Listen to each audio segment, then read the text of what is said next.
കർണാടകയിൽ കോൺഗ്രസ് പ്രവർത്തനങ്ങൾ വ്യാപിപ്പിക്കുന്നതിന്റെ ഭാഗമായി ഒരു വർഷം നീളുന്ന ആഘോഷ പരിപാടികൾ നടത്തുമെന്ന് ഉപമുഖ്യമന്ത്രിയും കർണാടക പ്രദേശ് കോൺഗ്രസ് കമ്മിറ്റി പ്രസിഡന്റുമായ ഡി.കെ. ശിവകുമാർ. ജയ് ബാപ്പു, ജയ് ഭീം, ജയ് സംവിധാൻ പരിപാടികളുടെ ഒരു വർഷം നീണ്ടുനിൽക്കുന്ന ആഘോഷങ്ങളാണ് സംഘടിപ്പിക്കുന്നത്. വിവിധ വകുപ്പുകൾ മുഖേന പരിപാടികൾ പ്രഖ്യാപിക്കാനും 224 നിയമസഭാ മണ്ഡലങ്ങളിലായി പാർട്ടി റാലികൾ നടത്താനും മുഖ്യമന്ത്രി സിദ്ധരാമയ്യയോട് ആവശ്യപ്പെട്ടിട്ടുണ്ടെന്നും ഡി.കെ. ശിവകുമാർ പറഞ്ഞു. ഇത് കോൺഗ്രസിന്റെ മാത്രം പരിപാടിയല്ല, മഹാത്മാഗാന്ധിയുടെ ആശയങ്ങളിൽ വിശ്വസിക്കുന്ന സമൂഹത്തിന്റെയും ആഘോഷമാണ്.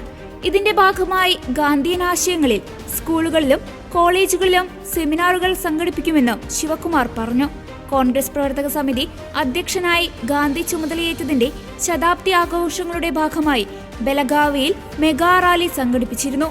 ഇതിന്റെ വിപുലീകരണ റാലികൾ സംഘടിപ്പിക്കണമെന്ന് അഖിലേന്ത്യാ കോൺഗ്രസ് കമ്മിറ്റിയോട് ആവശ്യപ്പെട്ടിട്ടുണ്ടെന്നും ശിവകുമാർ പറഞ്ഞു.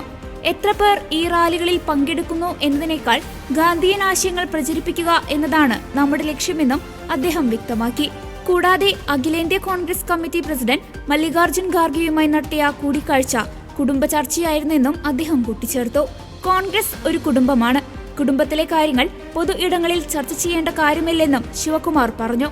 മുഖ്യമന്ത്രി കസേര സംബന്ധിച്ച ചോദ്യങ്ങളിൽ കഴിഞ്ഞ ദിവസങ്ങളിൽ മുഖ്യമന്ത്രി സിദ്ധരാമയ്യ തന്നെ ഇക്കാര്യങ്ങളിൽ വ്യക്തത വരുത്തിയിരുന്നെന്നും അദ്ദേഹം മറുപടി നൽകി.